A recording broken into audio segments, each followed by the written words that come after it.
pagi Indonesia, selamat pagi pada Anda yang mendengarkan kami di manapun berada.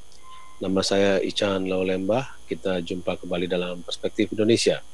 Sebagaimana biasa setiap Sabtu kita akan bersiaran mulai pukul 11 sampai pukul 9 sampai pukul 11 waktu Indonesia bagian Barat. Dan acara ini merupakan kerjasama Populi Center, Smart FM Network, dan juga didukung oleh The Match Senayan Jakarta. Kita bersiaran bukan hanya di jaringan radio Smart FM, tapi juga di jaringan radio Sonora. Dan kita juga mengudara mulai tadi di YouTube dari Smart FM, bernama Radio Smart FM. Hari ini hari ke-26 bulan September, tidak terasa, tahun 2020. Kita bukannya ingin reuni, tetapi kita ingin membahas hal penting, yaitu terkait dengan para penyintas. Tentu ini kabar baik, penyintas-penyintas yang sebagian besar teman kita ini bisa bercerita, namun juga mereka akan membagikan beberapa hal. Karena pandangan tentang serius atau tidaknya COVID itu tentu kita tahu dari berbagai media masih belum merata, bahkan ada berbagai negara maju yang konon dianggap maju juga masih menganggap ini ada urusan dengan teori konspirasi dan segala macam. Ada baiknya kita mendengarkan tangan pertama, yaitu para penyintas. Dan di sini ada dari lintas generasi paling awal, paling senior nanti akan diwakili oleh Ibu Lely Pelita Sari Subekti dari Ombudsman Republik Indonesia. Selamat pagi Ibu Lely. Selamat pagi. Assalamualaikum. Ya. Waalaikumsalam. Juga nanti akan bergabung bagian dari generasi awal penyintas, yaitu Wali Kota Bogor, Dr. Bima Arya Sugiarto, yang akan bergabung jam 10 karena pada jam sekarang beliau sedang ada pertemuan lain.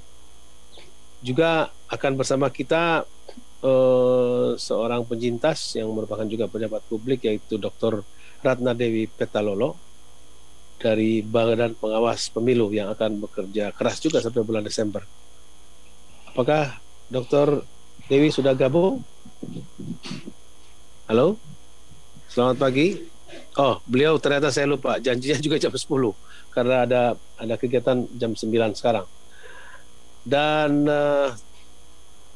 akan bergabung juga bersama kita, ini bukan penyintas tapi kita akan minta beliau membagi cerita penyintas di berbagai jaringan dunia lain, terutama di Eropa. Beberapa pejabat tinggi di sana juga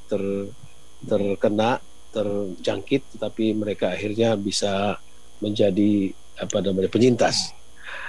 Last but not least, ini generasi paling baru, kalau ada ikatan alumni maka beliau adalah yang paling geres. Sekarang sedang berjemur di belakang rumahnya sana. Beliau adalah Rektor Institut Pertanian Bogor, Profesor Dr.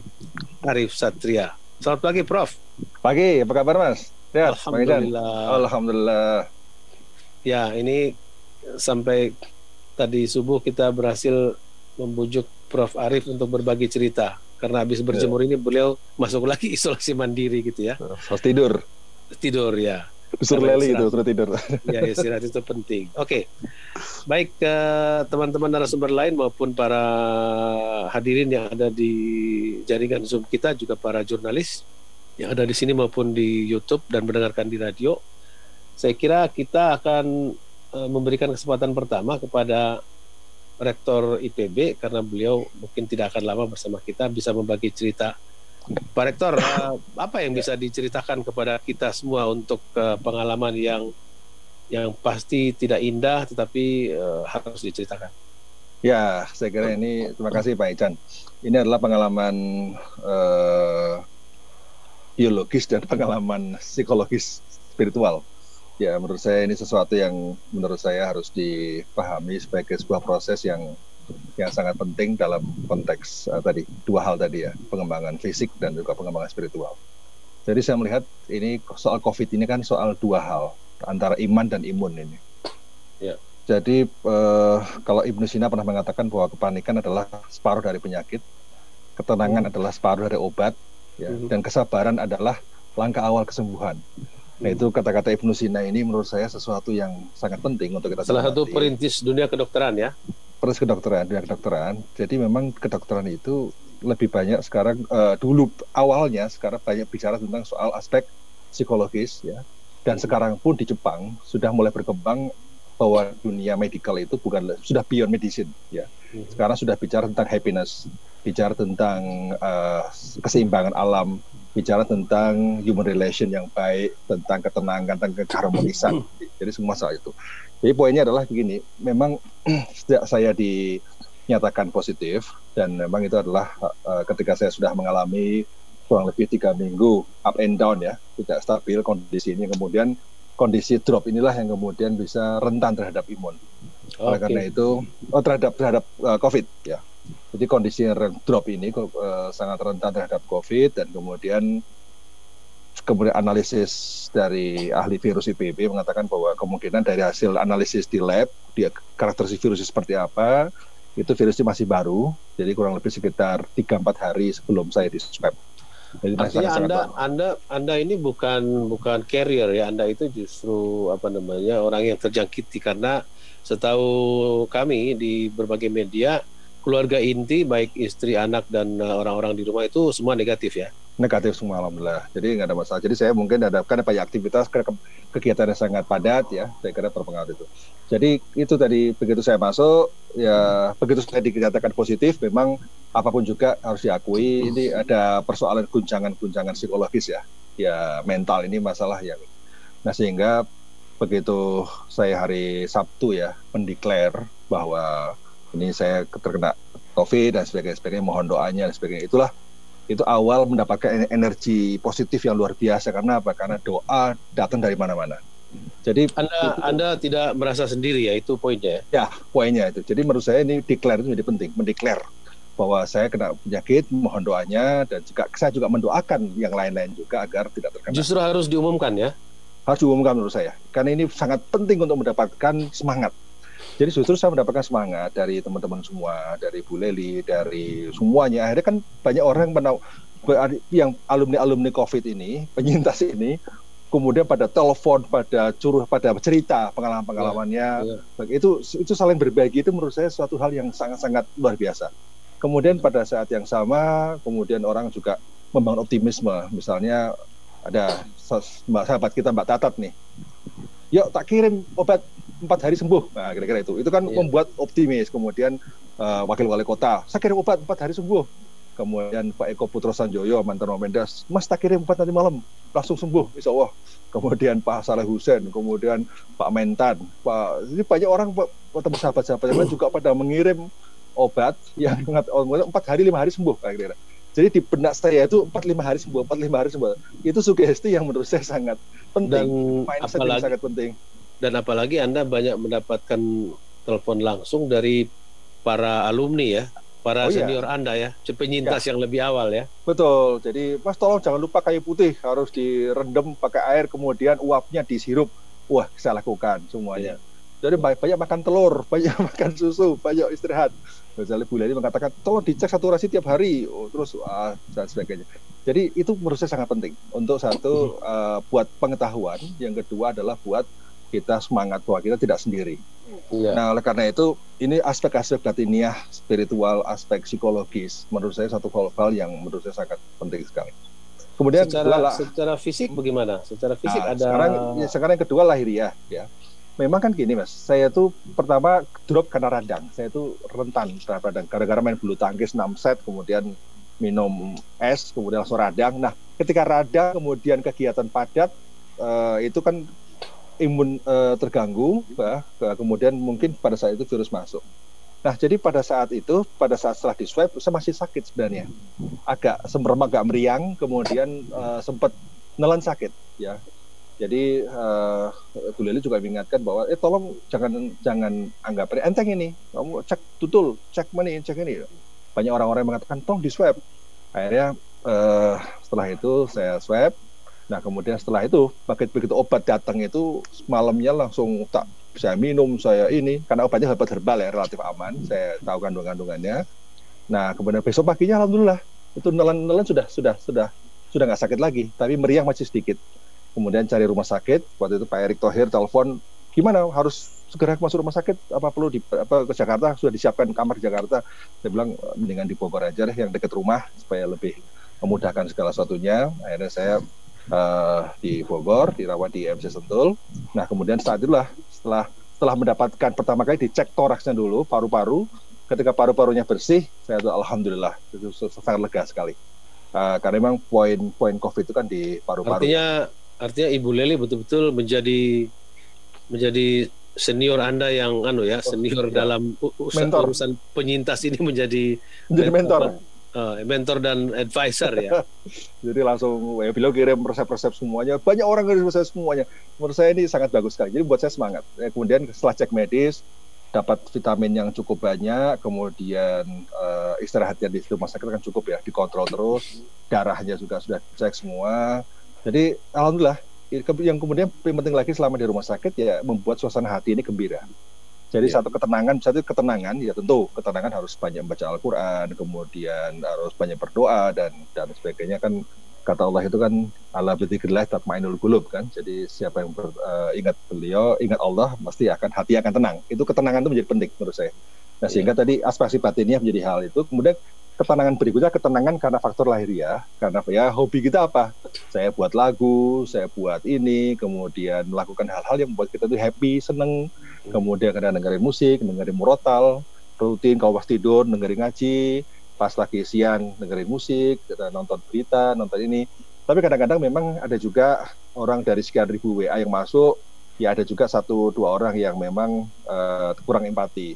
Misalnya gini, ngirim WA, Rif, hati-hati ya, ini tetangga saya kemarin meninggal. Waduh, itu kan sudah di rumah sakit, dikabari. Nanti di COVID ini, kemarin tetangga saya meninggal loh, harus sehat-sehat saja. Itu kita kadang-kadang lagi tandain aja namanya langsung blok.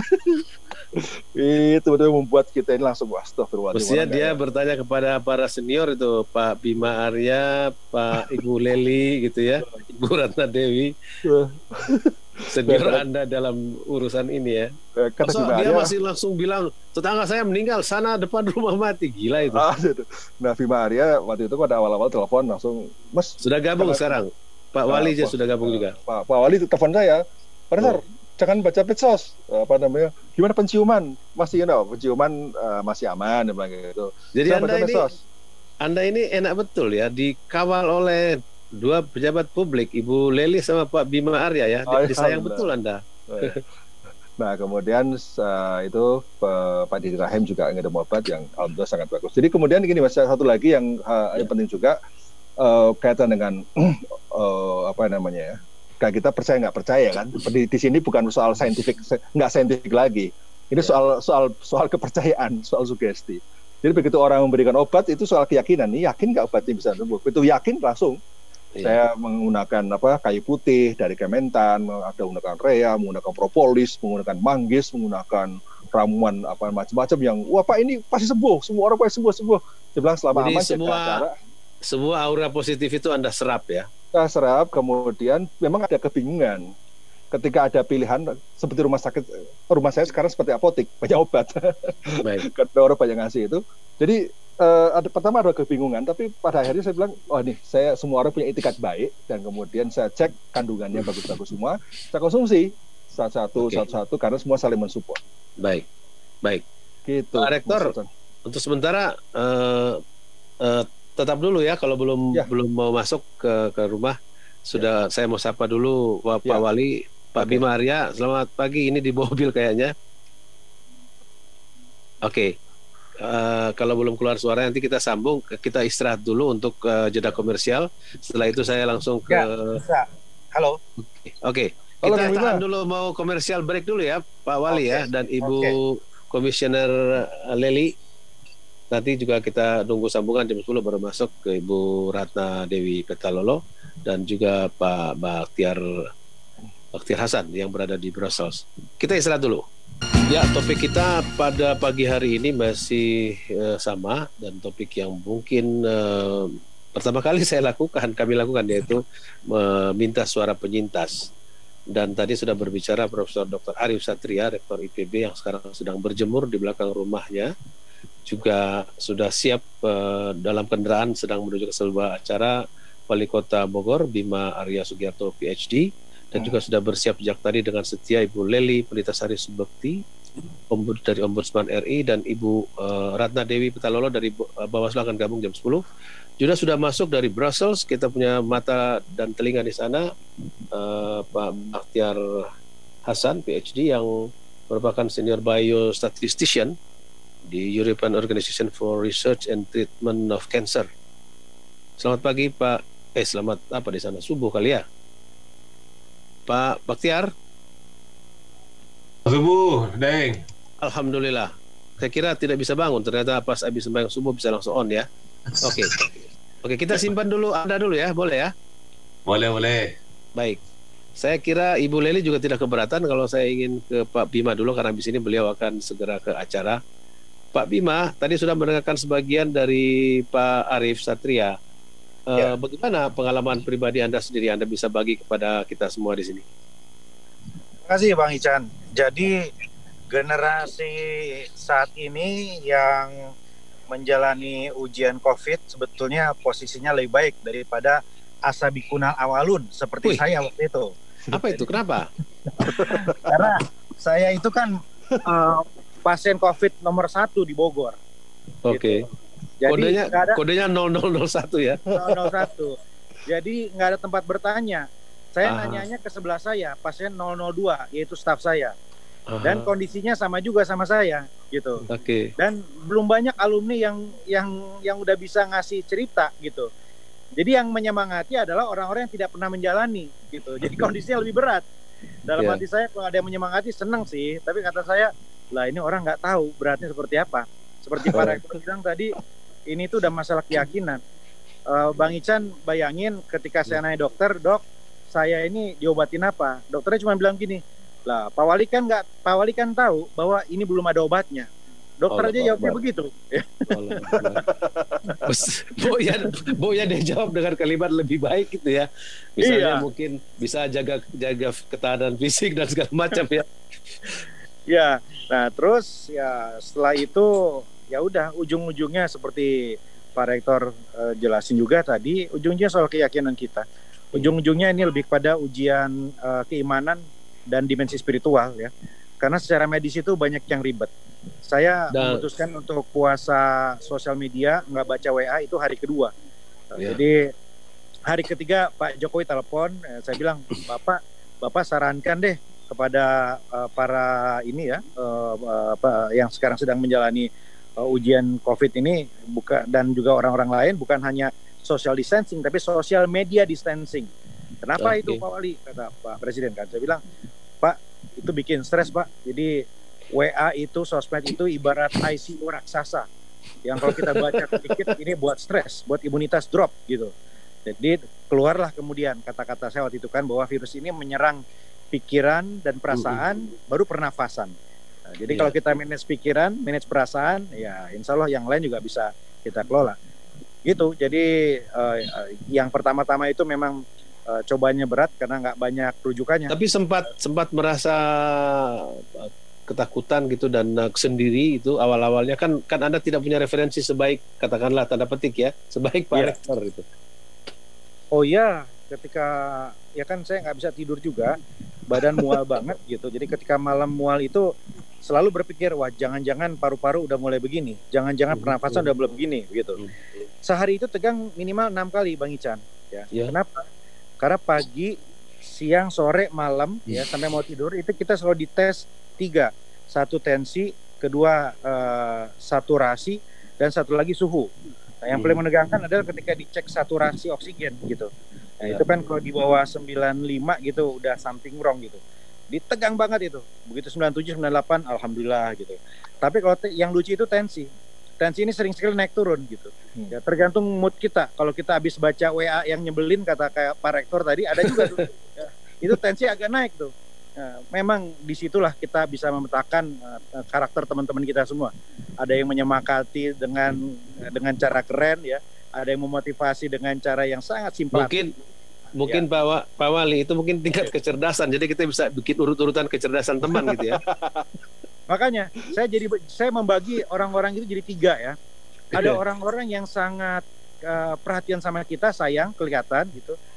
Ada orang yang seperti Pak Rektor bilang tadi ya, agak Iya. nyebelin, malah sinikal.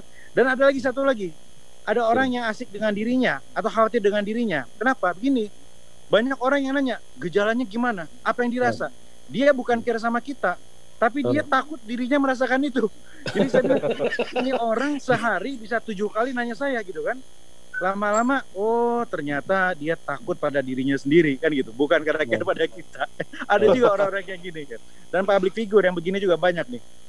Oh, malah public figure ya. Jadi sedang mengecek dia jangan-jangan sama dengan Pak Wali kali ya. Iya, kok saya begini ya, kok saya begitu ya, kok saya harus begini loh, kok dia yang parno gitu ya, gue yang sakit dia yang parno. Pak Wali, boleh tahu apa gejala yang paling awal atau yang Anda rasakan secara fisik? Kan katanya ada yang sesak nafas, ada yang saraf rasa, dan segala macam itu. Gejalanya mirip demam berdarah sih ya. Jadi saya lemas, agak mual, kemudian batuk-batuk plus batuk-batuk, dan yang khas itu adalah penciuman hilang. Jadi Penciuman hilang. iya, jadi makanan kok. Jadi saya tes ya, saya pesen sate ayam Surya Kencana favorit saya. Saya pesen minta kirimin ayam pop di Sederhana gitu ya. Semuanya nggak ada rasanya. Semuanya nggak ada rasanya. Saya cium badan saya segala macam nggak ada rasanya. Saya bingung. Saya googling, oh ternyata itu ciri khas. Ya sempat seminggu lebih lah. Makanya kemarin Pak Rektor saya tanya, Pak Rektor, ya, coba cium ketek supirnya, saya bilang gitu, kecium. Ini sarannya agak menjebak ini. Aman, masih aman katanya. Tapi itu berlangsung berapa lama ya? Dan Anda ada pantangan makan atau gimana Pak Wali? Atau disuruh makan apa saja justru?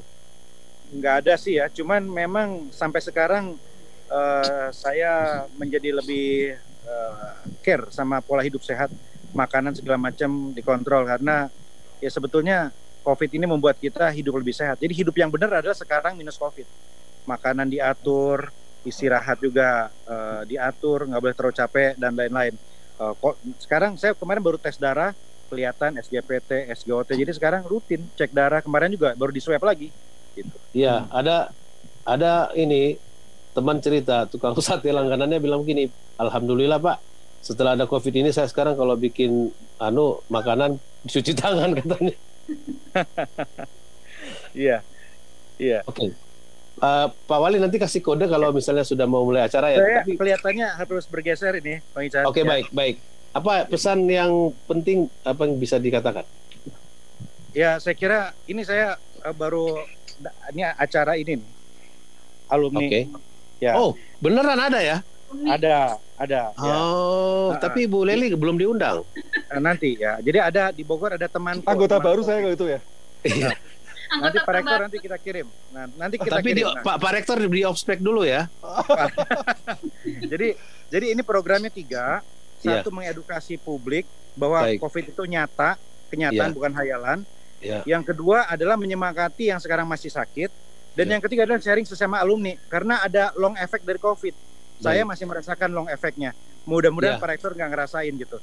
Jadi ini memang alumni ini, para survivor, penyintas ini harus solid untuk memainkan 3 fungsi tadi. Titip salam ya Pak Wali kepada mereka semua. Siap. Oke. Hati kita bersama mereka. Terima kasih. Dan bertentu lewat Pak Wali. Terima kasih banyak Pak Wali. Assalamualaikum. Salam. Ya, saya mau balik ke Pak Rektor dulu sebelum Pak Rektor nanti juga akan segera off karena harus segera istirahat. Ibu Leli sabar ya. Karena Ibu Leli senior. Mentor. Tadi saya kira penting gitu bahwa persatuan alumni atau apapun namanya yang mungkin kelihatan kayak bercanda itu dibikin, karena itu penting saling melambagakan bagaimana perasaan bersama gitu ya. Pak Rektor, Anda bagaimana melihatnya? Ya, saya kira justru saya baru semalam itu kepikiran. Ini harus ada jejaring para alumni karena ini sangat penting untuk sharing pengetahuan. Ternyata politisi lebih cepat dari rektor. Jadi sharing pengetahuan, kemudian sharing semangat dan sharing inspirasi. Jadi 3 sharing itu harus kita lakukan. Karena ini yang dibutuhkan itu semangat ini Pak, dan juga membangun sugesti ya. Kita pasti sembuh itu satu hal. Oke, kalau bisa diberikan ini kan tadi malam saya sempat ngobrol dengan Ibu Dewi Petalolo yang merasa fisiknya sih nggak apa-apa, tetapi menurut dia yang penting itu nanti dia akan cerita lagi tentu psikologis gitu. Jadi hal-hal yang barangkali tadi sudah diceritakan awal oleh Pak Rektor dan juga Pak Wali Kota. Tapi bisa nggak Anda bagi tips yang baik buat orang terdekat, orang keluarga inti dan sebagainya yang mungkin teman-teman akrab, jika di antara mereka ada yang terkena, apa yang harus mereka lakukan? Selain tidak mengirim WA yang tadi takut-takuti itu ya. Ya, jadi kita harus mencari sumber semangat. Kita kan tahu yang bisa menyemangati kita itu apa saja. Jadi setiap orang beda-beda, Pak. Jadi kita mencari sumber-sumber semangat, sehingga saya selalu membuka WA yang memang semua itu yang berisi menyemangati saya. Jadi yang satu itu, kemudian kedua, ya mau tidak mau, pada akhirnya memang ini persoalan ketahanan spiritual. Ya kita harus ikhlas, yang penting ikhlas dulu bahwa ini adalah teguran, sehingga pada saat itu saya pun pengalaman spiritual itulah saya tulis puisi yang saya musikalisasi, saya kirim ke tim untuk dinyanyikan, dan kemudian itu Anda bikin lagu. Saya bikin lagu. Nah, kemudian lagu itu kemudian saya putar-putar terus. Jadi itu juga membuat kita senang itu juga. Suara hati Anda ya, Anda bikin. Ya, itu suara saya, suara hati saya. Menggambarkan suasana spiritual itu, bahwa ini adalah cobaan, ini adalah sesuatu yang harus kita relakan, dan ini adalah atas izin Allah Subhanahu wa taala, dan mau tidak mau, karena ini cara Dia untuk mengingatkan kita. Karena doa kita kan, kita harus menjadi yang terbaik, ada janji untuk memperbaiki diri dan sebagainya. Jadi teman-teman wartawan atau yang hadir di Zoom ini serta pendengar yang ingin dengarkan lagu itu dan juga syairnya bisa hubungi saya, WA saya, karena saya tadi sudah mendapatkan secara eksklusif sebelum dirilis. Tapi terakhir ini sebelum kita bebaskan untuk kembali ke tempat istirahat di rumah. Terus anak atau gimana? Nah itu. Kemudian yang kedua, kita perlu meyakinkan keluarga. Jadi saya kira hal faktor kedua keluarga, karena keluarga panik pun juga berpengaruh ke kita juga. Nah sehingga kita harus yakinkan keluarga bahwa keluarga harus tenang, dan semua harus ada, semua adalah sesuatu yang terbaik yang sudah diskenariokan Allah. Oleh karena itu memang pada akhirnya lari pada sesuatu yang sifatnya spiritual. Itu yang membuat semua tenang. Ya, saya bilang kalau semua ada yang panik, maka kita semua akan panik. Kalau ketika semua tenang, semua akan tenang. Alhamdulillah itu saling mensupport, saling dengan keluarga ini menjadi penting. Apalagi saya dengan ya khususnya keluarga inti ya, istri dan anak. Kemudian kedua adalah dengan ibu, bapak. Ini setiap habis subuh telepon orang tua terus. Anak yang di luar negeri bagaimana? Ya, anak saya juga telepon tiap hari, ya, perkembangan. Saya bilang nggak usah khawatir, yang penting doa terus, ya. Dan ibu saya juga bilang, pokoknya insya Allah 4 hari selesai, 4 hari 5 selesai. Jadi apa yang disampaikan oleh Mbak Tatat, sampaikan oleh Wali Kota, sampaikan oleh Pak Gubernur, semua pada WA saya, pada WA, telepon sebagainya, sama dengan ibu saya, 4-5 hari selesai kok ini. Jadi itu membangun sugesti, mindset dan semangat, perasaan bahwa insya Allah 4-5 hari akan. Apalagi dari orang-orang yang Anda percaya dan Anda cintai ya. Ya, insya Allah. Jadi orang tua juga sangat luar biasa doanya, itu yang membuat kita ini. Baik, terima kasih banyak Pak Rektor. Terima kasih banyak Pak Ecan. Selamat beristirahat kembali. Salam untuk keluarga. Ini juga ritme hidup agak berubah dikit. Jadi setiap 9:30 udah tidur biasanya. Iya, dan kemarin itu ditegur oleh Allah karena tamunya terlalu banyak. Yang belum datang Pak Ecan aja. Karena ditunda karena itu sakit. Iya, saya 1 hari sebelum itu ya. Baik. Iya. Terima kasih Pak Rektor. Terima kasih Pak Jan. Terima kasih semuanya Bu Leli dan Pak Baktiar serta teman-teman yang hadir di sini. Kita istirahat lagi, nanti kita kembali lagi. Ya, kembali lagi dengan topik kita COVID-19, suara para penyintas, dan tadi yang sudah berbicara adalah Rektor IPB Profesor Dr. Arief Satria yang sekarang sudah kembali beristirahat. Tadi kita melihat badan beliau segar, penuh keringat karena berjemur di belakang rumah. Juga tadi yang berbicara adalah Pak Bima Arya Sugiarto, Wali Kota Bogor, yang juga sekarang justru sedang menghadiri pertemuan apa yang disebut sebagai alumni COVID-19 di Bogor ya. Barangkali ini bisa jadi satu inspirasi bagaimana pertemuan antara para penyintas ini. Nah, penyintas lain yang tadi banyak disebut-sebut sebagai salah satu senior yang sabar memberikan petunjuk, yaitu Ibu Leli Pelita Sari Subekti yang sudah hadir bersama kita di sini. Ibu Leli, silakan. Ya. Tadi mendengarkan dari Pak Arief dan juga Pak Bima, apa yang bisa dibagikan di sini sebagaimana pertanyaan-pertanyaan awal saya tadi kepada kedua penyintas tersebut. Iya, kalau sama Pak Rektor ini kapan lagi saya bisa ngomel-ngomelin, nasehatin Rektor Betul. gitu kan? Betul. Itu mungkin pelajarannya Bang Iskan, karena saya sebagai salah satu bagian yang mengalami COVID di awal-awal, termasuk awal saya mungkin dianggap fase pertama.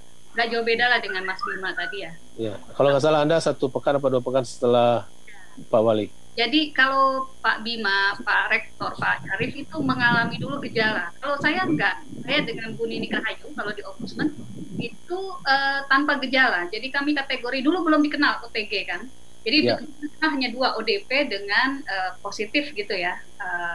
Nah, waktu itu sempat ketika media tahu dan tanya ini apa gitu. Juga karena kita serahkan seluruh informasi tentang kami itu ke kantor ya, ke dinas. Jadi ya udah kita menjalani isolasi lah ya gitu. Nah, yang jelas kami secara Anda waktu itu di Wisma Atlet ya? Tadinya begitu. Itu karena kami dinyatakan positif tanggal 24 Maret dan itu persis hari kedua Wisma Atlet dibuka. Jadi situasinya belum Mohon maaf, sebelum lanjut saya ingin periksa dulu apakah keluarga cuma sendiri yang terkena atau seperti tadi Pak Rektor? Hanya saya dan bahkan saya keluarga besar 10 orang plus kantor 100 orang yang dirapid pun negatif. Keluarga Bu Nini juga demikian. Jadi ya seperti tadi kami kelihatannya terpapar gitu ya. Jadi kalau ditanya di tracing dari mana saja Bu? Ya 2 minggu sebelumnya kita jelaskan lah rapat ke rumah sakit, kemudian ketemu orang dan sebagainya, tapi asli tanpa gejala. Jadi keluhan yang tadi Pak Arif, Pak Bima sampaikan, saya terus terang nggak mengalami dari awal-awal itu. Bahkan sampai di tes pun, hari tes itu kita malah karena di tesnya juga karena sebagai kewajiban penyelenggara ketika setelah Pak Menteri Perhubungan dinyatakan positif. Jadi seluruh pimpinan kementerian lembaga diminta untuk swab gitu kan. Jadi ya sudah kami rame-rame swab gitu ya. Waktu itu bertujuh hari Jumat dengan kondisi sehat begitu kan. Jadi kami menjalani kewajiban saja. Nggak ada satupun yang punya pemikiran bahwa kita positif. Nah, jadi begitu Selasa sore ditelepon, saya lagi di rumah. Memang Senin malam ada tuh. Senin malam kerasa anget. Saya bilang kok nggak enak badan ya, tenggorokan agak mulai nggak enak, kemudian badan agak demam, tapi begitu dicek suhu nggak sampai 37, 36,8 gitulah ya. Nah, terus besoknya akhirnya saya putuskan di rumah aja gitu ya, karena saya bilang kok agak nggak. Saya ikut rapat 1 hari itu, ikut rapat 2 kali, sore ditelepon, siang tidur, sore bangun agak enak, kemudian sore ditelepon dinyatakan positif. Nah, yang saya waktu itu kemudian saya jaga adalah saya agak sedikit bingung. Oh, oke, positif. Tapi kemudian yang saya jaga tadi situasi, kalau Pak Arif bilang psikologis, yang saya jaga justru psikologis keluarga. Karena persepsi. Karena mungkin bedanya Anda ibu gitu, ya, jadi langsung ingat anak-anak dulu ya. Ya, bagi saya pribadi, saya rasanya enggak. Alhamdulillah waktu itu saya pikir oke. Dari awal. Ya sudah, saya diminta untuk isolasi karena di rumah tidak memungkinkan. Akhirnya kita carikan ke Wisma Atlet. Nah, di Wisma Atlet ternyata dengan situasi yang kami pikir lebih banyak orang lain yang mungkin lebih membutuhkan di sana, kita isolasi mandiri dulu. 1 malam isolasi mandiri, terus kita. Yang disebut isolasi mandiri itu apa? Isolasi mandiri tidak di rumah sakit, begitu ya. Oke, di rumah itu di kamar sendiri atau bisa berinteraksi dengan keluarga lain, atau Anda betul-betul diisolasi di kamar, tidak bisa memasuki ruang-ruang keluarga? Iya, isolasi di kamar bersama Bu Nini Rahayu. Jadi berdua kami. Alhamdulillah, saya mensyukurinya pertama, saya tidak sendiri sebagai sesama korban. Kami bersama-sama terus, jadi ada saling memotivasi. Menguatkan ya. Iya, kita membayangkan untung ya kita berdua gitu ya. Kemudian kedua sama belum terlalu banyak referensi yang bisa ditanyakan, tapi support dari banyak teman, dari keluarga begitu. Dan setelah kemudian kami merasa kami tetap harus isolasi di rumah sakit, terutama mengingat kondisi Bu Ninik ya yang di atas 50 gitu, sehingga ketika di rumah sakit dan kita nggak boleh ditengok, yang terjadi justru banyak kiriman, Bang. Oh. Kiriman makanan, kiriman obat, kiriman multivitamin begitu ya. Nah, karena itu juga fase awal rumah sakit itu, kemudian kami ke rumah sakit Brimob di Depok, rumah sakit polisi di Kelapa II. Ya, Kelapa II. Itu hari pertama mereka membuka, hari itu juga kami masuk. Jadi bisa dibayangkan SOP, kemudian bagaimana pelayanan dan bagaimana mereka sendiri melayani pasien COVID itu juga sama kami lakukan bersama-sama. Artinya pasiennya baru, para medisnya juga baru. Learning by doing. Yes. Jadi kalau ditanya seru ya seru, karena kita sama-sama belajar. Dokternya juga belajar membaca tanda-tanda pada pasien, kemudian kami pun juga belajar. Ya apalagi di situ ya kita akhirnya karena kondisi secara fisik cukup enak itu tidak butuh infus, kemudian tidak butuh juga apalagi tidak butuh ventilator. Akhirnya kita sebagai ombudsman juga kita sambil ngeliatin bagaimana pelayanan di sana gitu ya. Rumah sakit. Jadi di rumah sakit Brimob itu Anda tidak pakai apa-apa atau tidak seperti ya kita bayangkan selang sana sini gitu, oksigen kita masuk. Isolasi di satu kamar, kemudian seluruh yang masuk ke ruang kami pakai APD lengkap, kemudian ada hanya tabung oksigen gitu, kamar tidak ada TV, hanya ada satu kamar mandi dan kemudian tempat tidur dan lemari kecil, hanya itu. Dan itu untungnya kita masih dapat jendela yang ada sinar matahari. Ya, jadi tiap pagi kita berjemur di situ, olahraga. Pagi sore gitu ya, jadi ya akhirnya seperti kita isolasi di rumah, tetapi itu di rumah sakit di bawah pengawasan dokter. Nah setiap dokter visit sore itu kita tanya sebetulnya bagaimana dok, kami sebagai pasien dan kita juga sebagai ombudsman kadang-kadang kita gunakan untuk melakukan pendalaman juga ini bagaimana ya. Obat ini apa gitu ya, kemudian di awal-awal sempat juga agak confused kelihatannya, ada satu obat yang dikasih 2 kali gitu ya, atau apa yang tulis apa yang dikasih, jadi mereka sendiri masih mengalami proses yang beradaptasi, belum lagi secara psikologis para medis yang masuk pun ketakutan. Itu ingat saya 2 hari 3 hari pertama yang masuk itu maunya buru-buru. Kami tanya kalau bisa jawabnya sambil pergi gitu ya. Jadi ketakutan. Betapa ya kita sangat karena waktu itu keterbatasan informasi luar biasa. Sedunia begitu ya. Tuh kelihatannya sih saya sampai misalnya ada yang cleaning yang bersihkan ruangan itu buru-buru pun kelihatan sekali gitu ya. Keluar gitu kan. Pokoknya selesai. Perawat yang bawa makanan itu juga begitu. Taruh, abis itu pergi. Kalau kita hanya mau tanya, kan sambil jawabnya deket pintu gitu. Suasana itu begitu terasa bagi kami. Baru mulai agak slow ya, agak relax gitu. Itu di mungkin hari ke-5, ke-6 gitu ya. Nah ternyata belakangan kami juga baru tahu waktu kami masuk itu bersama-sama dengan ada 9 orang yang masuk batch pertama pasien COVID di Rumah Sakit Brimob.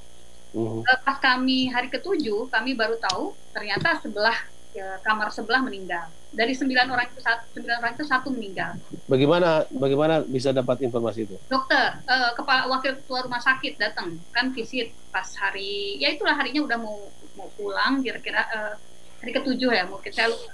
Itu dia cerita karena lihat kami sedang olahraga sehat, terus saya bilang alhamdulillah ya dok, saya bilang kita nggak perlu sampai ngerepotin teman-teman sini lah kira-kira ya dengan terus ya Bu tapi hati-hati ya katanya, karena itu dia baru cerita saya ketemu pagi dia bilang masih segar bugar kayak ibu gini sehat, malamnya sesak mendadak abis itu pagi pergi.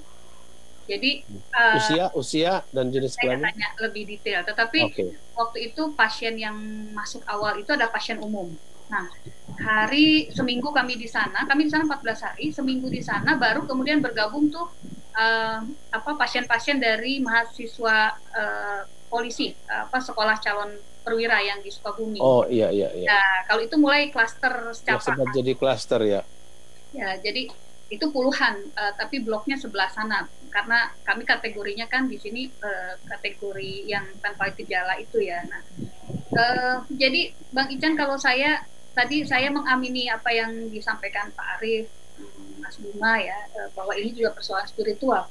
Saya merasakan selama 14 hari di sana ada waktu-waktu di mana saya merasa drop gitu ya. Ya tadi salah satunya ada WA yang kurang mengenakan, yang saya rasakan kemudian badan menghangat, kemudian pikiran mulai melayang. Habis itu tiba-tiba saya ingat, saya bilang nggak boleh kalah gitu ya. Jadi akhirnya jadi maaf. Jadi kondisi fisik Anda bisa juga terkait dengan begitu psikologis Anda terganggu gitu ya. Nah, pikiran tadi ya, tapi ya itu tadi akhirnya saya tuh ngerasainnya gini. Yang saya rasakan kondisi itu kalau badan hangat dan tenggorokan gatal. Jadi biasanya saya langsung, kita bilang hajar pakai air putih dengan madu. Jadi teko listrik itu selalu standby dan harus yang selalu habis itu adalah air putih aqua. Aqua sehari itu bisa habis 2 botol gede gitu ya. Dan itu semua diisi dengan air, kita menyeduh air panas setiap 1-2 jam. Sama kayak kita kena flu biasa ya. Ya betul, pakai itu, kemudian kadang dicampur lemon dan segala macam, dan air garam. Itu yang paling juga terasa untuk tenggorokan. Jadi kumur dan hisap air garam. Kayak kalau di kerongkongan gitu terus dihisap dua kali kiri kanan, itu tiap 3 jam sekali. Itu lumayan, saya merasa efektif. Nah, dokter sendiri ketika saya tanya, ada satu antibiotik yang diberikan, saya tanya, dok, ini antibiotik ini memang sudah pas ya untuk sakit ini? Belum tahu Bu, tapi sementara ini yang kami upayakan. Kami masih terus mencari. Yang lucunya juga itu yang dikasih banyak obat-obatan paten yang untuk demam, yang model paracetamol gitu ya. Kemudian yang kedua untuk batuk, yang ketiga untuk kalau sesak itu satu untuk lambung. Ya, jadi ada 3-4 setiap hari dan setiap jadwal. Saya sampai tanya, ini harus dimakan? Enggak Bu, yang ini harus dimakan kalau ibu mengalami gejala. Kalau ibu demam makan yang ini, kalau ibu merasa batuk makan yang ini. Oke. Artinya seperti mempersenjatai, tapi tinggal pasien yang tahu kapan dipakai yang mana. Rasa makan deh gitu ya. Emang sih disebut di situ ada yang harus habis ya antibiotik tadi. Nah, akhirnya sampai pulang Bang, itu masih sisa banyak tuh saya bawa pulang gitu ya. Jadi situasinya memang di awal-awal itu saya merasa semua sebab masih belajar. Jadi dari situ Anda maklum ya. Iya, karena masih belum dan kemudian siklus kayak tadi saya perhatikan kan Pak Arief itu 1 kali swab saja sudah boleh pulang, diizinkan dokter pulang. 1 kali swab negatif boleh pulang. Kami waktu itu SOP-nya masih 2 kali swab, dan antara 1 swab ke swab berikutnya harus 7 hari minimal gitu ya. Sebetulnya minimal 2 hari, tapi kan menunggu hasilnya waktu itu kan masih juga lama. Dari yang swab pertama ke swab kedua kami bedanya kira-kira 8 hari, karena menunggu hasil yang pertama aja bisa 7 hari.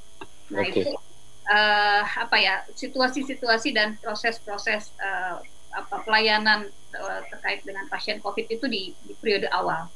Baik. Oke, Bu Leli, untuk sementara kita tahan dulu. Nanti mungkin kita akan lanjutkan dengan cerita-cerita yang lebih mendalam. Sambil nanti kita coba tanya ke ahlinya, ada Pak Bakhtiar Hasan. Juga mungkin sambil menunggu Ibu Ratna Dewi Pitalolo juga akan bergabung setelah jam 10. Kita istirahat untuk ke Jurnal 9 dari jaringan Radio Smart FM Network.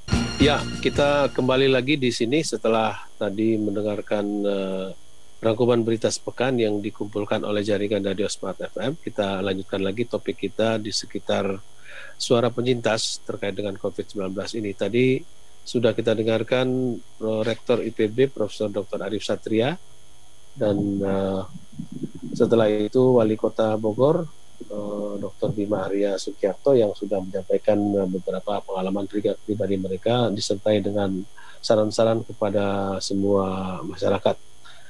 Juga yang terakhir tadi anggota Ombudsman Republik Indonesia Ibu Leli Pulitasari Subekti juga menceritakan bagaimana seru dengan, tentu tidak bermaksud ini main-main gitu, serunya mereka berjalan bersama-sama dengan para medik, para dokter, jadi sama-sama seperti belajar bersama dengan mereka saat menghadapi situasi yang mereka alami pada awal-awal COVID ini.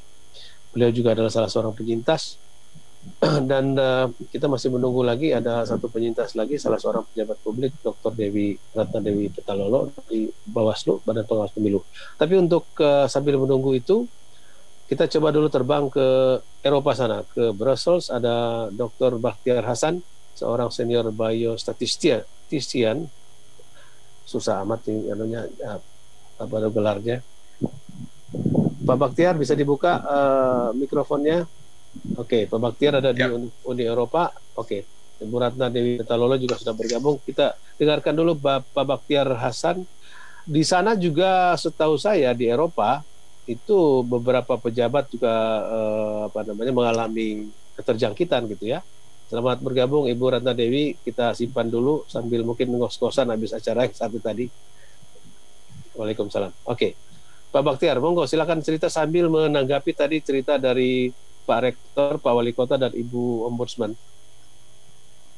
Ya, terima kasih Pak Ican. Daeng, ini di sini kalau dilihat dirunut sejarahnya ke belakang, memang ada beberapa pejabat yang pernah kena ya. Di UK misalnya, termasuk Perdana Menterinya itu pernah dirawat. Ya. Boris Johnson itu kena, ada sekitar seminggu barangkali dirawat. Kemudian juga di sini di Belgia itu ada Prince Joachim itu pernah kena.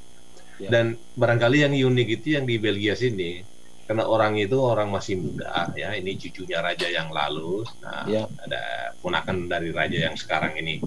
Ya. Waktu itu sekitar bulan Mei kan masih lockdown di Spanyol sana, di Madrid. Dia ternyata travel ke sana. Requirement ketika masuk Madrid waktu itu dia harus karantina ya ketika masuk ke situ. Ternyata tidak dapat fasilitas entah bagaimana, yang jelas dia bisa tembus ke Cordoba. Tiba di sana ada pesta sedikit dengan kawan-kawan yang mungkin atau keluarga ya. Jadi ada beberapa hal yang dilanggarnya di situ ya. Pertama, dia menyerobot karantina.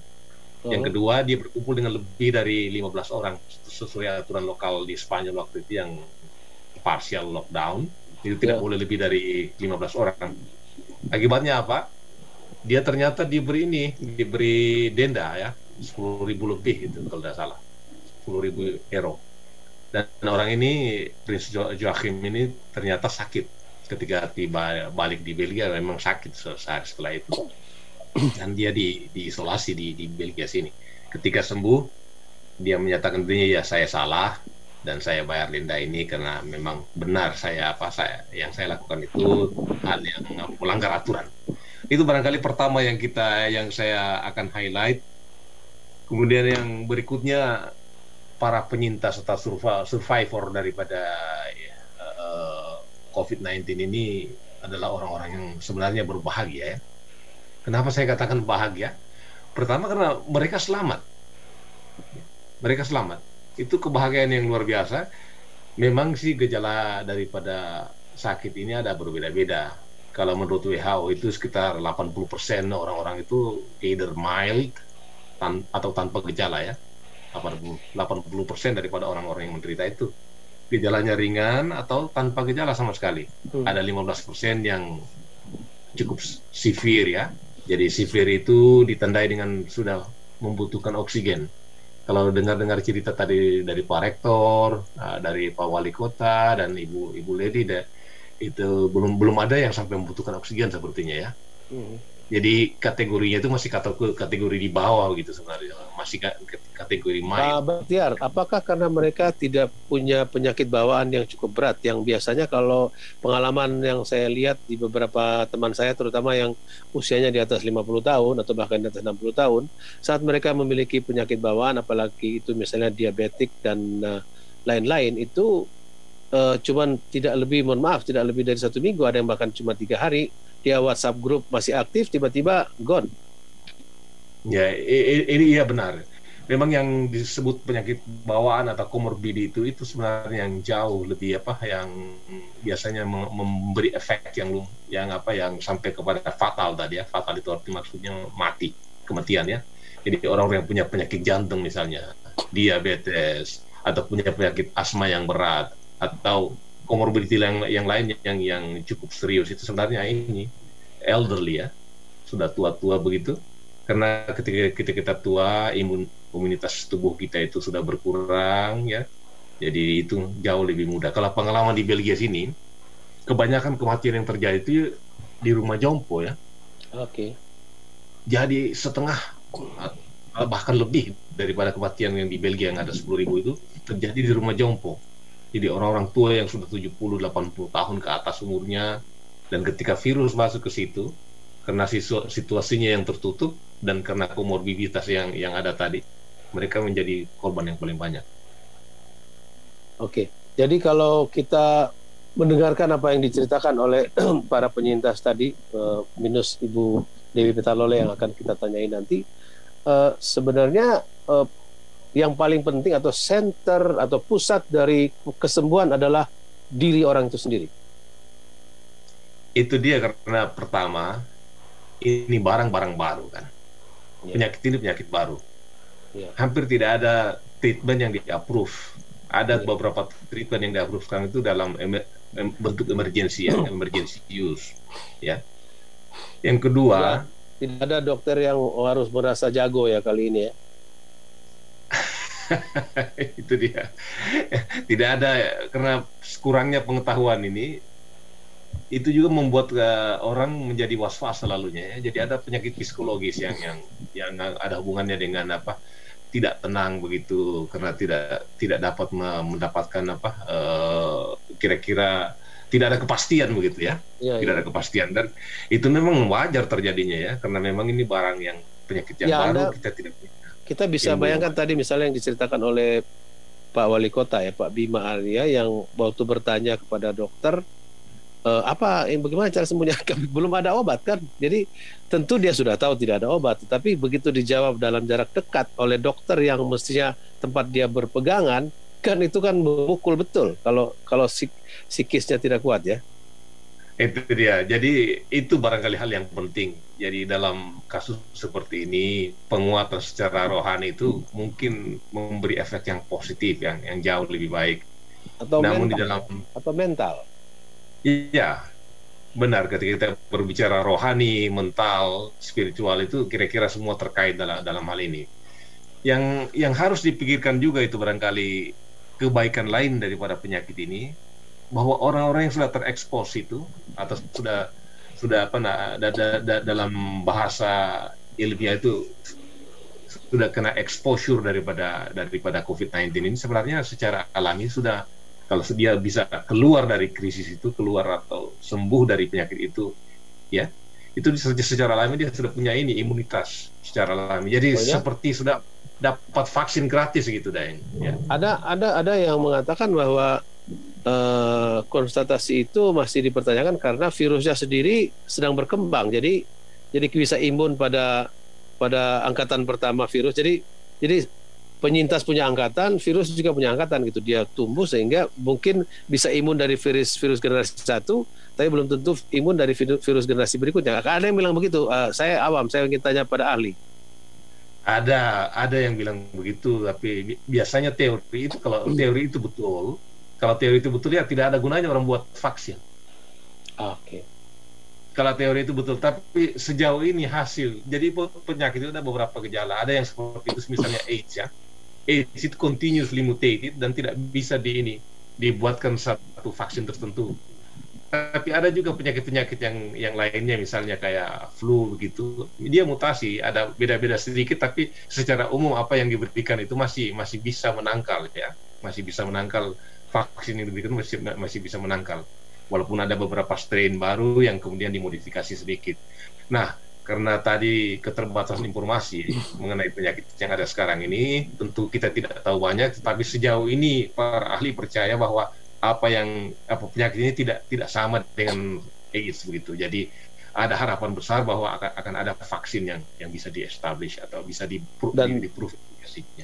Dan awam harus tahu bahwa vaksin beda dengan obat ya. Ya itu dia, penting itu. Saya kan awam, saya harus tahu bedanya apa itu vaksin dan obat.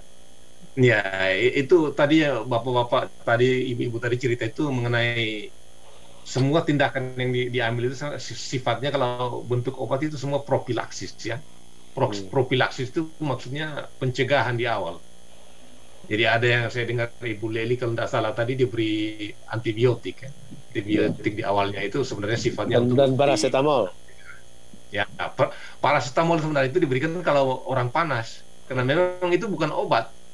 Okay. Paracetamol itu bukan obat, itu hanya penurun panas sebenarnya. Ya. Dan itu kategorinya bisa obat OTC ya?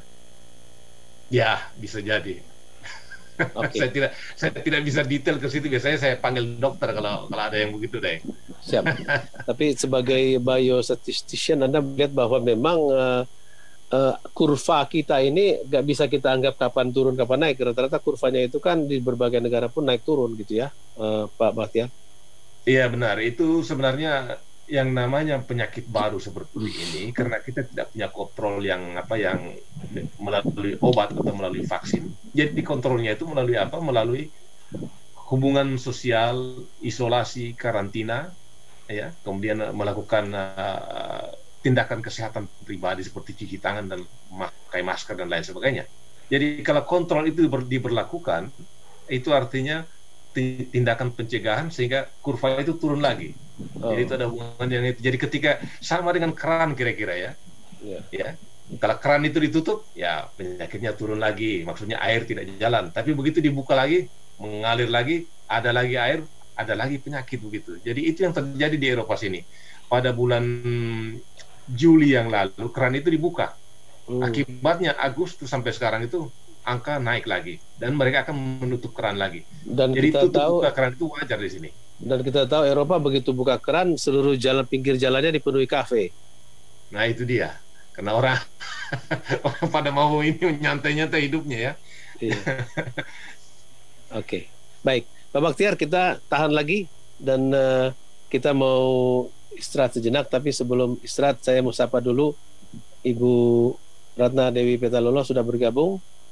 Halo Ibu Dewi. Assalamualaikum. Waalaikumsalam. Pak Bahtiar, Bu Leli. Ya Mbak, ya. Sehat ya Mbak Dew? Alhamdulillah sehat. Oke, sesama penyintas harus sering memberi kekuatan ya dan penguatan. Oke, kita istirahat dulu ya. Nanti kita kembali setelah itu, setelah jeda komersial kita langsung ke Ibu Ratna Dewi Petalolo. Ya, baik, kembali bersama saya Chan Lolemba dan acara kita masih Perspektif Indonesia yang merupakan kerjasama antara Populus Center, Smart FM Network yang didukung oleh The Match Senayan Jakarta. Kita bersiaran di 2 jaringan radio kelompok Gramedia yaitu di Sonora FM. Jaringan radio yang pertama adalah Smart FM. Kita juga ada di YouTube radiosmartfm.com dan kali ini saya ingin menuju Ibu Ratna Dewi Petalolo. Dr. Dewi adalah salah seorang penyintas yang ingin kita minta ceritanya setelah tadi kita dengarkan cerita dari Rektor IPB, Profesor Dr. Arif Satria dan juga Wali Kota Bogor, Bapak Bima Arya Sugiarto dan komisioner dari Ombudsman yaitu Ibu Leli Pelitasari Subekti. Ibu Dewi sudah makin fit ya? Insya Allah. Ya, Ibu Dewi nampaknya generasi tengah ya. Kalau generasi awal itu kan Ibu Leli sama Pak generasi juga ya. Ya, ini generasi tengah. Generasi paling baru kan Profesor Arif Satria. Waktu itu bagaimana Bu Leli? Kan ada yang mengatakan bahwa gejala yang dihadapi orang per orang itu beda-beda. Ada yang tadi Bu Leli sendiri tidak terlalu merasa apa-apa, tetapi Pak Bima saraf rasanya justru hilang dan segala macam. Pak Rektor di tengah antara Ibu Leli sama Pak Bima. Ibu Dewi sendiri bagaimana waktu itu? Ya, terima kasih Bung Ican. Terima kasih sudah mengajak saya untuk berbagi pengalaman. Saya kalau hari ini ditanyakan bagaimana apa yang dirasakan, sesungguhnya saya sejak awal dinyatakan positif COVID-19 sampai dengan keluar dari rumah sakit setelah 3 kali swab dinyatakan negatif, tidak merasakan sedikit pun gejala ya, tidak batuk, tidak pilek, sesak, dan beberapa gejala yang sering disebutkan sebagai gejala-gejala COVID. Jadi saraf rasa ya, alhamdulillah kondisi juga sehat ya, sampai dokter yang merawat itu juga mengatakan bahwa ada beberapa dokter di Palu mengatakan ini satu kondisi yang unik ya, karena pasiennya di generasi kami itu yang beberapa yang dinyatakan 7 orang yang dinyatakan positif dalam waktu sehari itu, Bu Ican. Itu di Palu ya? Ya, di Palu. Jadi setelah dipantau kondisi pasien semuanya sehat ya. Kemudian setelah dilakukan tracking kepada keluarga, dilakukan pemeriksaan rapid, tidak ada ketambahan dari orang-orang terdekat dari pasien yang dinyatakan positif. Jadi alhamdulillah mulai dari masuk rumah sakit sampai dengan keluar, saya tidak merasakan sedikit pun gejala-gejala. Waktu itu yang terkena dengan ponakan ya, tetapi dan suami justru tidak ya. Berarti exposure kenanya itu bukan di sekitar rumah, tapi terkait pekerjaan ya. Ya, itu yang memang saya juga belum bisa menemukan di mana. Artinya kita tidak pernah tahu ya di mana, kapan, dari siapa ya terkena virus itu. Nah, karena dalam kurun waktu yang cukup lama saya bekerja dari rumah dan menerapkan protokol kesehatan yang cukup ketat ya. Tapi sebagai Bawaslu kemungkinan ketemu orang masih ada kan? Ya, terakhir saya memang ada beberapa kegiatan di kantor Bawaslu Kota ya. Nah, tetapi setelah dilakukan pemeriksaan juga tidak ada yang reaktif ya setelah dilakukan rapid, dan ada beberapa yang di swab juga semuanya negatif. Jadi ya itulah tidak menemukan di mana. Jadi waktu saya diskusi dengan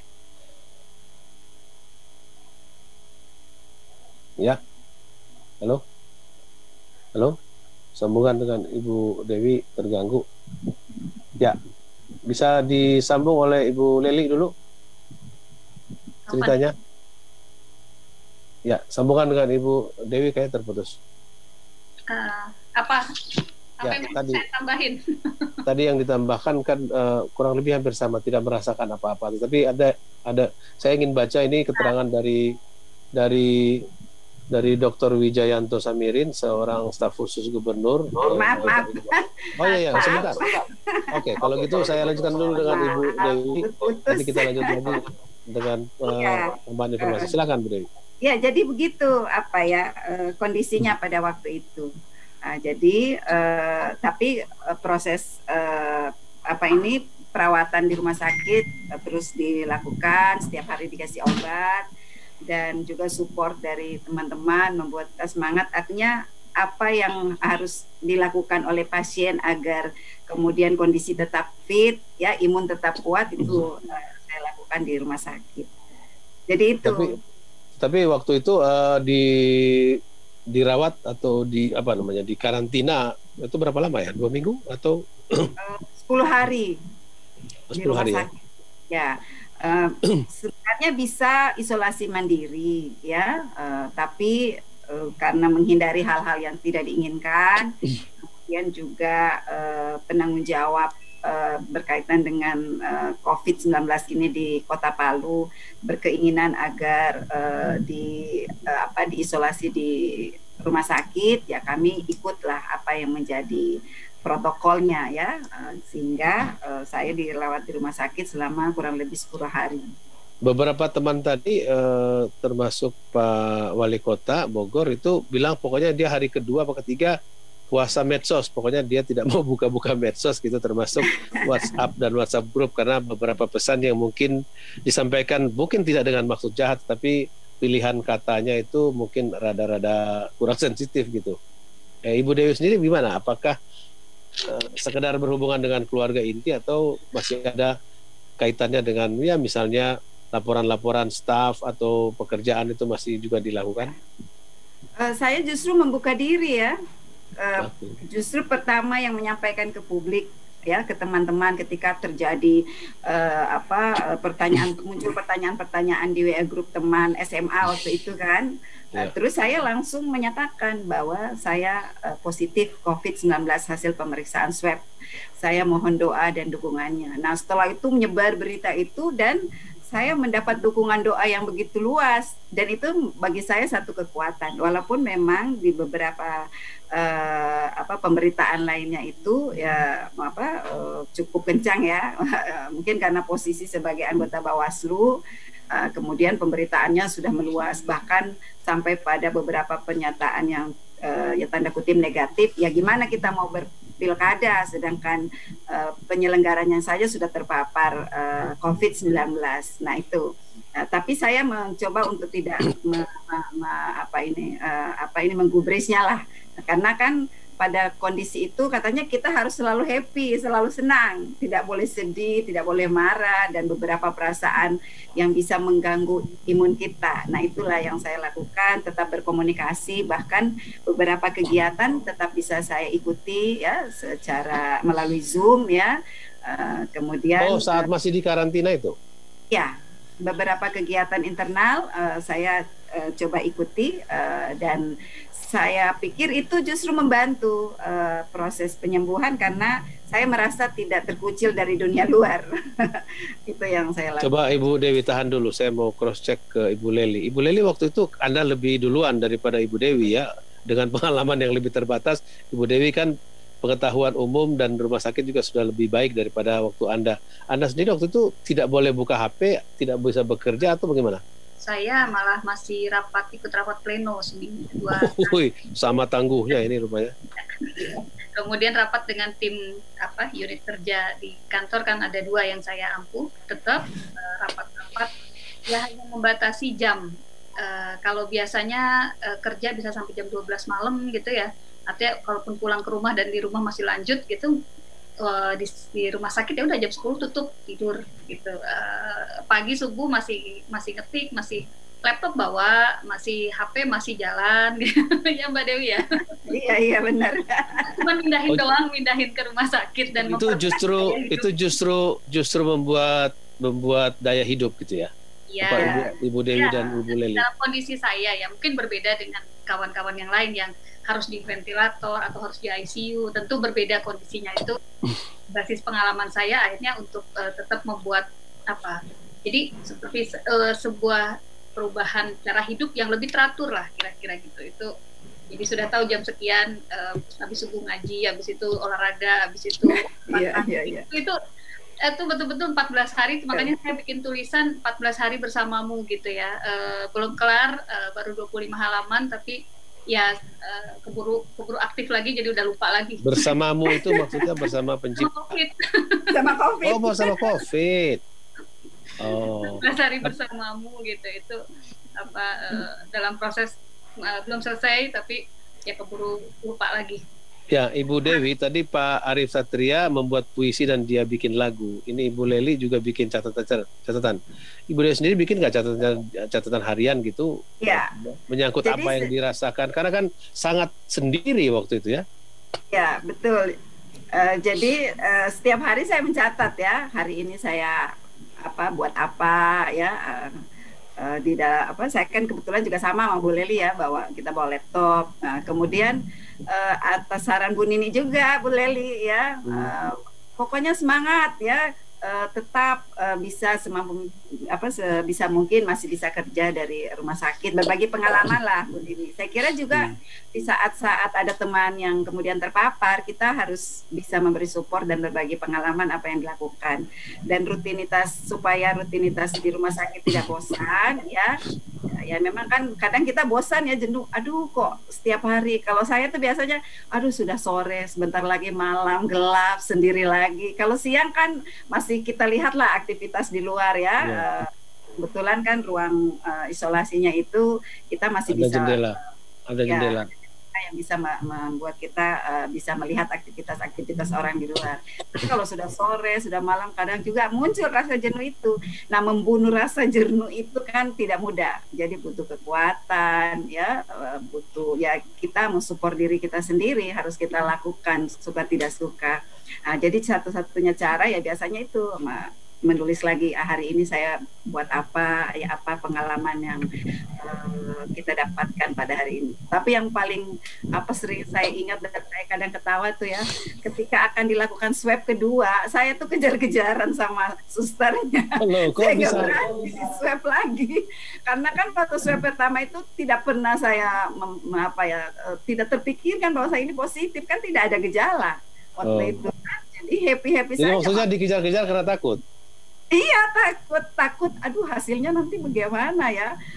Terus itu ya berapa? manusiawi. Kecil ya. Akhirnya ya sudah pasrah ya. Serahkan semua kepada Allah, di swab lagi, dan yang bikin kita deg-degan lagi menunggu lagi hasil swabnya. Jadi memang ada beberapa. Tapi maaf, nafsu makan baik atau seperti Pak Bima tadi kan hampir mati semua dia punya saraf rasa. Alhamdulillah, malah saya biasa bercanda sama keluarga. Biasanya kan kita paling gak suka makanan rumah sakit. Kok sekarang malah makannya banyak karena takut tadi kan harus makan banyak, harus minum vitamin. Jadi makanan yang disajikan rumah sakit ya kita makan. Terasa enak saja lah. Pokoknya semuanya karena ingin sembuh kan. Bicara kita nggak mau berada pada kondisi yang yang mengkhawatirkan. Jadi support itu yang keinginan itu yang mensupport kita untuk Jadi kalau ibu dan bapak lain tadi juga mungkin selain fisik yang sesekali ada yang berbeda di antara satu dua penyintas, tapi psikologis itu yang psikis yang betul-betul membuat bertahan dan kuat ya, dukungan psikologis ya, dukungan keluarga. Malah ada keluarga bilang tidak sakit itu, tenang saja, bilang tidak lama sembuh katanya. OTG itu biasa hanya beberapa hari kok gitu. Jadi itu menjadi penyemangat. Jangan kemudian kita nanti memang ada beberapa ya yang ketakutan ya. Bahkan kan keluarga saya itu dicap keluarga COVID. Jadi ini stigma yang membuat kita juga agak kecewa. Jadi padahal yang kena cuma ibunya kan, anak dan suami kan tidak. Iya, betul. Jadi adalah beberapa yang mungkin ya mereka juga dalam posisi takut ya. Dan karena ketidaktahuan. Iya, betul. Iya. Oke. Ada yang mau ditambahkan Ibu Leli?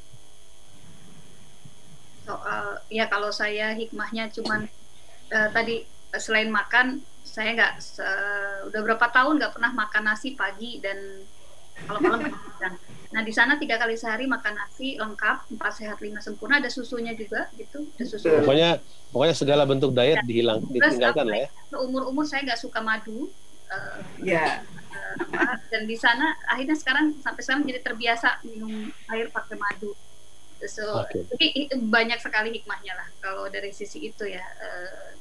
14 hari tadi itu memang luar biasa.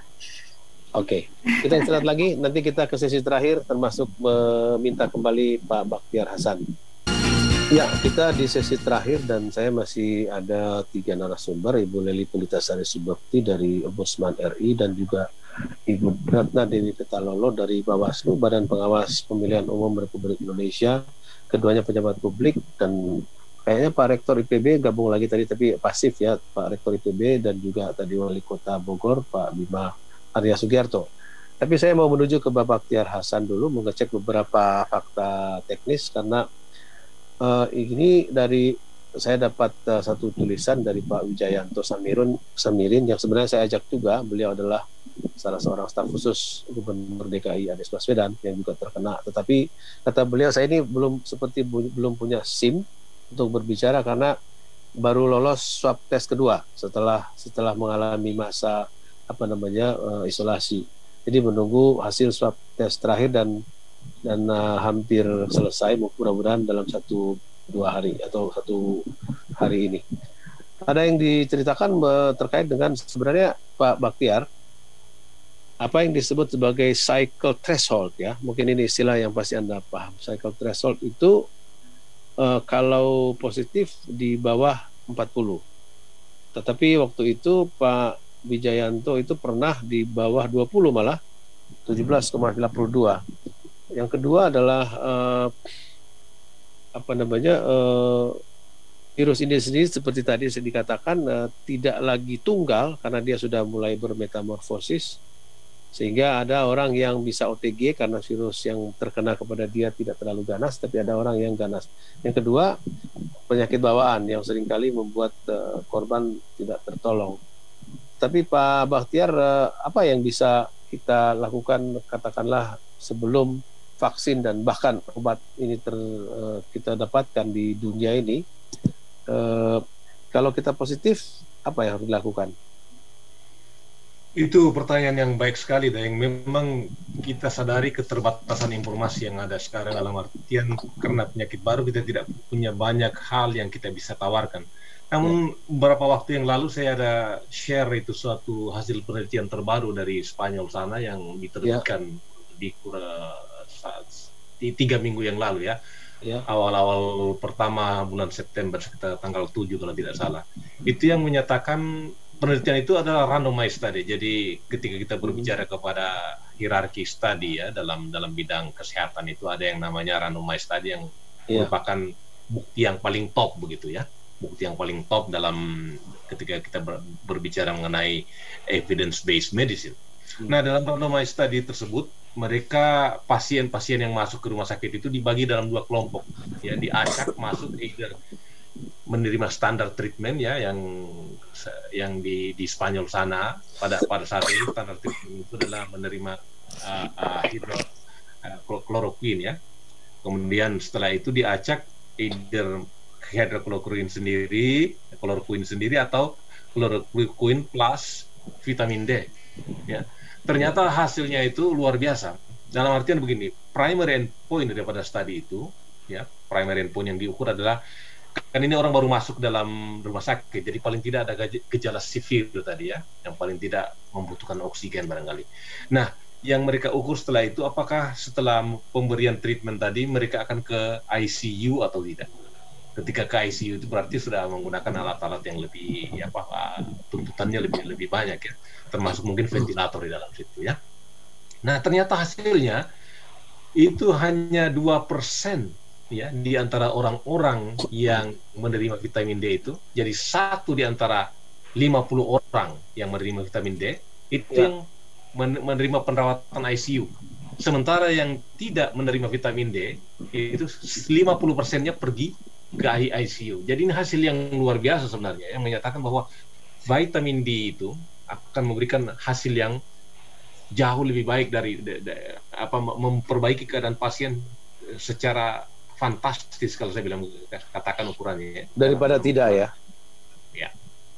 Jadi itu barangkali salah satu hal yang perlu kita perhatikan, dan di Asia Tenggara ada beberapa paper yang menyebutkan kebanyakan kita orang Asia Tenggara itu walaupun sinar matahari itu banyak, kebanyakan kita itu kekurangan vitamin D ya. Itu mungkin karena ada hubungannya dengan gaya hidup kita ya, yang tidak mau hitam. Misalnya orang kampung saya itu takut hitam, jadi tidak mau berjemur misalnya ya.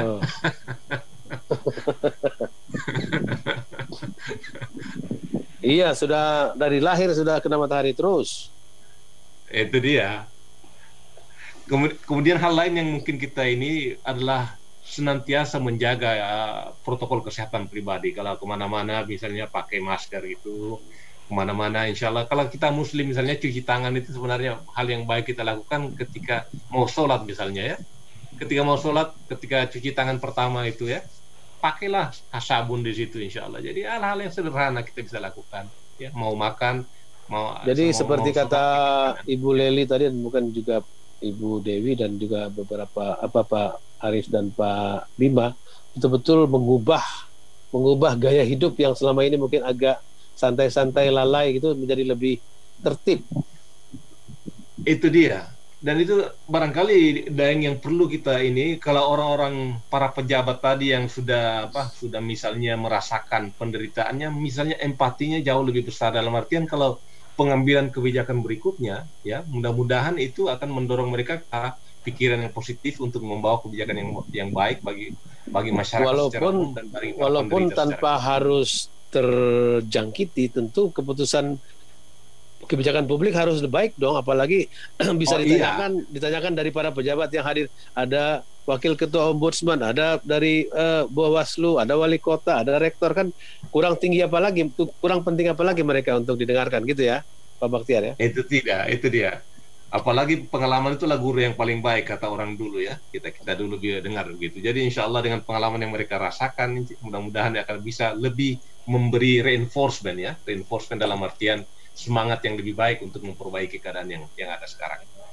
Kalau di Eropa sendiri, kalau kita lihat gelombangnya kan ada negara-negara yang treatmentnya tertentu, ada yang berbeda gitu. Kalau kita lihat, apakah negara-negara yang punya treatment lebih ketat itu, dan tentu biasanya gini, kalau di negara kita sekarang itu kalau treatment ketat akan membuat ekonomi juga berat gitu. Sementara kalau longgar, ekonomi agak bergerak, tapi tentu penambahan pada kurva penderita. Bagaimana memilihnya? Di Eropa sendiri diskusi seperti ini kan juga ada, kalau tidak salah. Jadi itu biasanya kalau di Eropa saintis yang berperan di situ, saintis yang menjadi tulang punggungnya dan menjadi tempat konsultasinya pengambil kebijakan. Jadi di Belgia misalnya dulu itu hampir setiap hari itu ada pada jam tertentu ada muncul saintisnya dengan perdana menteri. Jadi ada virologis, epidemiologis duduk di situ sama-sama perdana menteri dan mengatakan ini melaporkan keadaan pada hari. Bikin pernyataan sekali seminggu. Bikin pernyataan publik. Iya, pernyataan publik. Kemudian di situ dikatakan apa langkah-langkah yang kita akan ambil. Jadi perdana menteri, kepala pemerintahan itu bersama virolog, epidemiolog gitu ya. Iya, mereka duduk bersama dan memberi pernyataan publik. Jadi itu memberikan kenyamanan kepada publik dalam artian ini bukan cuma orang omong kosong aja di depan ini, tapi ada evidence base-nya begitu ya, ada bukti-bukti secara saintifik. Jadi menteri-menteri yang tidak terkait tidak bicara lah ya. Soalnya ada negara lain tuh semua orang bicara, menteri apapun bicara. Nah itu yang agak susah barangkali itu Dayang itu. Karena kan awam akan biasanya di sini yang bicara perdana menterinya benar. Perdana menterinya yang langsung, tapi dengan menanyakan saintis ya, dan saintis itu berbicara juga pada saat itu. Ya. Oh jadi mereka tidak hanya dipajang di samping kiri kanan ya? Tidak. Mereka turut aktif memberikan opini mereka. Ya. Oke. Dan itu di Eropa ada beberapa bentuk-bentuk pendekatan ya. Misalnya ada pendekatan orang-orang yang di Stockholm di Swedia sana. Mereka itu tidak mau melakukan yang namanya lockdown ya secara ketat. Nah, orang di Swedia itu lebih pada menjaga jarak ya. Dan kita lihat memang jumlah yang menderita dan jumlah yang meninggal di Swedia itu dibandingkan negara-negara Skandinavia lainnya seperti Denmark misalnya ya. Itu jauh lebih banyak dari ya.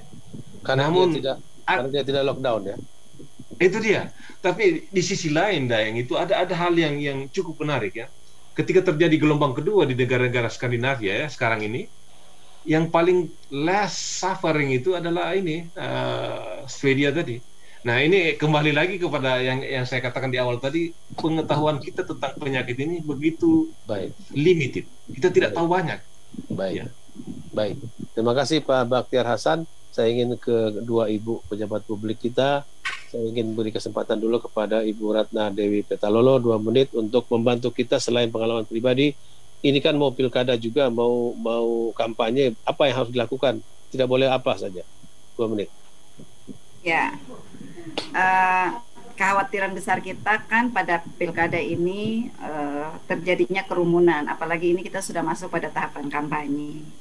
Nah, sesuai dengan apa yang menjadi harapan kita, dan KPU juga sudah mendesain beberapa kegiatan yang menghindari kerumunan dan juga menyarankan agar kampanye lebih banyak dilakukan secara daring. Nah, tentu untuk bisa menjadi pilihan kita agar pilkada ini kita bisa selamat dari COVID-19, tidak menjadi klaster baru, ya tetap menegakkan disiplin terhadap protokol kesehatan 4M ya, selalu menggunakan masker, menjaga jarak, kemudian menghindari kerumunan, kemudian juga sebisa mungkin ya pasangan calon memilih bentuk kampanye yang tidak mengumpulkan massa. Saya kira itu yang harus kita lakukan. Baik, harap didengarkan oleh kandidat dan tim sukses itu dari Bawaslu loh. Oke. Wakil Ketua Ombudsman punya tugas merangkum, karena tentu ini masih belum kita bisa katakan situasi sudah lebih nyaman, lebih baik, melandai dan sebagainya. Itu semua kalimat-kalimat yang belum bisa kita katakan. Ya, saya kira Satu, bagi kita masing-masing secara individu, secara keluarga, perbaiki cara hidup, gaya hidup, kemudian lebih care dengan sesama, dengan tetangga gitu ya. Jadi banyak sekali saya kira pelajarannya. Dan sedikit tips, jangan panik, waspada harus, tapi panik jangan gitu ya. Jadi secara individu itu saya kira, secara institusi bagi seluruh penyelenggara, khususnya penyelenggara layanan publik, saya kira mari kita kembali ke tujuan bernegara kita. Kalau di pembukaan Undang-Undang Dasar 45 itu kan yang pertama itu melindungi segenap bangsa Indonesia. Sebelum kemudian yang kedua memajukan kesejahteraan umum. Maka sebetulnya founding fathers dari Republik ini mengedepankan perlindungannya dulu, baik dalam konteks pertahanan maupun jiwa. Jadi ini nanti diskusinya panjang lah kalau dengan Mbak Dewi kali ya. Tapi paling tidak kalau mau berpikir apakah pilkada ini lanjut atau ditunda, maka yang harus jadi prioritas adalah tadi skala prioritas pertama tentu perlindungan dulu bagi warga negara, dan kemudian setelah itu baru yang lain-lain. Jadi itu tentu harus menjadi prioritas bagi kawan-kawan penyelenggara dimanapun. Ujian COVID ini saya kira adalah ujian bagi leadership, bagi kepemimpinan di level apapun. Kalau tadi masih ada Pak Wali, saya juga mau bilang, wali kota, gubernur, dan menteri di level manapun, itu ujiannya adalah salah satu dalam periode krisis ini. Beberapa daerah saya kira sukses menunjukkan bahwa mereka bisa mengelola ini tanpa memberikan korban yang jauh lebih banyak. Saya kira itu Bang Ican, dan prioritas ini harus menjadi bagi kami di Ombudsman sendiri. Kemudian kenapa kita buat posko kemarin, sehingga kita melakukan upaya-upaya terobosan dalam mencoba membantu kawan-kawan penyelenggara dalam penanganan COVID ini. Saya kira itu. Oke. Terima kasih banyak, dan jangan lupa acara ini kita disiarkan ulang oleh jaringan Radio Smart FM di berbagai kota pada besok hari Minggu tanggal 27 September 2020 pada jam 18 atau jam 4 sampai jam 16 atau jam 4 sore sampai jam 6 sore di jaringan Radio Smart FM. Kita juga akan mendapatkan kembali tautan dari YouTube Radio Smart FM sebentar lagi, bisa kita lihat berkali-kali kita ingin mendapatkan cerita yang lebih kita simak dengan baik dari para penyintas yang sudah berbicara. Yang terakhir tadi adalah Ibu Leli Pelitasari Subekti, adalah Wakil Ketua Ombudsman Republik Indonesia. Sebelumnya adalah Dr. Ratna Dewi Petalolo, beliau adalah Komisioner dari Bawaslu, Badan Pengawas Pemilihan Umum, yang akan bekerja siang malam sampai hari tanggal 9 ya Desember kalau tidak salah. Terima kasih ibu-ibu. Juga di Bristol sana mungkin akan, saya nggak tahu mau tidur lagi atau tidak pagi-pagi. Ahli kita, biostatistician kita yang mungkin rindu kampung halamannya di Morowali sana, Dr. Bakhtiar Hasan. Terima kasih sudah bergabung membagi cerita dari Eropa. Dan tadi bergabung bersama kita Profesor Dr. Arif Satria, yang mungkin segera akan kita dengarkan lagi suaranya setelah beliau membaik. Dan juga ada Dr. Bima Arya Sugiarto, Wali Kota Bogor, kepala daerah pertama yang terpapar COVID, dan dengan senang hati membagi ceritanya.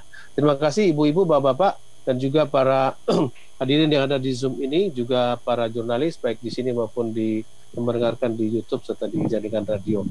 Saya Cano Lembah, sampai jumpa.